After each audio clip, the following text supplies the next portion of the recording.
Private విద్యా సంస్థల ఫీజులు వేధింపులకు మరో విద్యార్థి బలయ్యాడు. ఎస్కే యూనివర్సిటీ సమీపంలోని అనంతలక్ష్మి ఇంజనీరింగ్ కళాశాలలో బీటెక్ ఫస్ట్ ఇయర్ విద్యార్థి హరిప్రసాద్ ఊరివేసుకుని ఆత్మహత్య చేసుకున్న సంఘటన సంచలనం రేపింది.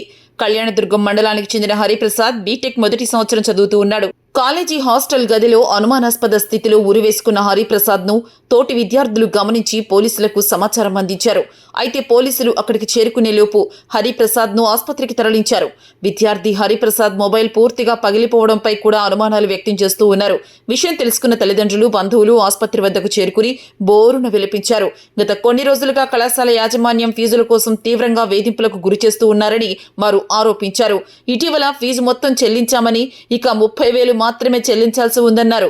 అయితే దానికి కూడా హరిప్రసాద్ ను తరచూ అవమానిస్తూ వేధించారని వారు ఆరోపించారు. ఇది ఖచ్చితంగా కళాశాల యాజమాన్యం చేసిన హత్య అని అన్నారు. తమ బిడ్డను బలిగొన్న కళాశాల యాజమాన్యంపై కఠిన చర్యలు తీసుకోవాలని డిమాండ్ చేశారు.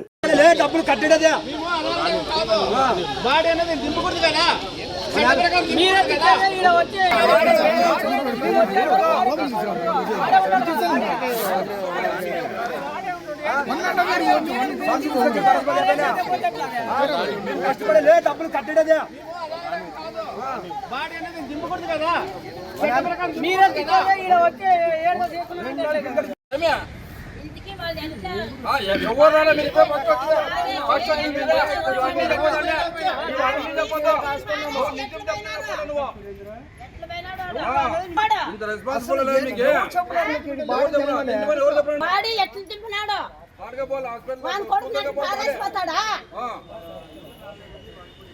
ముందు కాలేజీలో కానీ లేడీస్ చనిపోతే తల్లిదండ్రులు వచ్చి పేరు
పైనుంచి ఒక పిల్లలు చూస్తాడు కలర్ పడతామా ఇంకా ముగ్గురు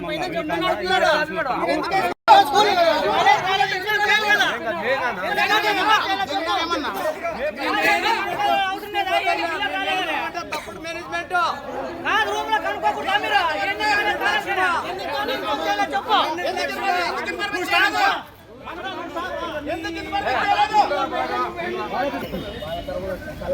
మీరు మా ఇంట్లో ఉన్నది మా కొడుకే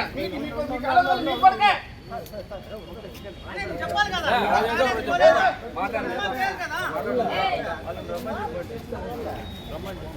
కాలేజ్ తరఫున వచ్చినావా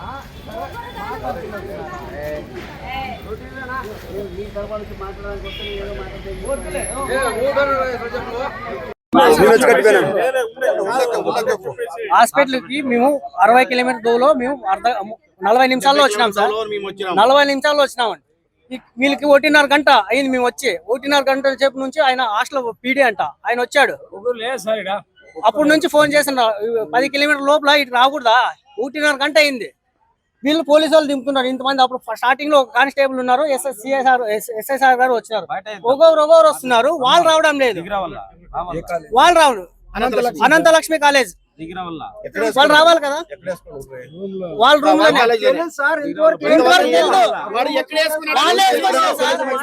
బయట వేసుకున్నారా, లోపల వేసుకున్నారా, ఎక్కడ వేసుకున్నారా వచ్చి మార్చిలో పెట్టినారు బాడీని తీసుకొచ్చి. ఏ ఇంటిమేషన్ లేకుండా తీసుకొచ్చినారు సార్.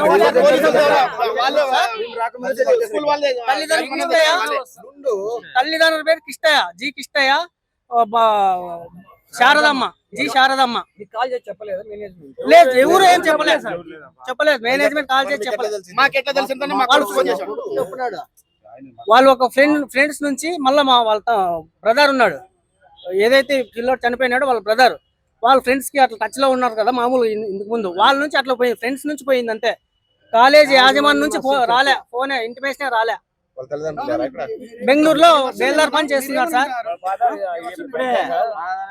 మా వర్షన్ ఏమనుకుంటున్నాం అంటే వాళ్ళ యాజమాన్యం వచ్చి ఇక్కడ ఏం జరిగింది అది చెప్పాలని మా డిమాండ్. లేదంటే బాడీని తీసుకుపోయి కాలేజీలో పెడతాం ఆడే. అంటే వేధింపుల వల్ల చనిపోయినా ఇంకోటి ఏదైనా ఏది జరిగిందో మాకు తెలీదు.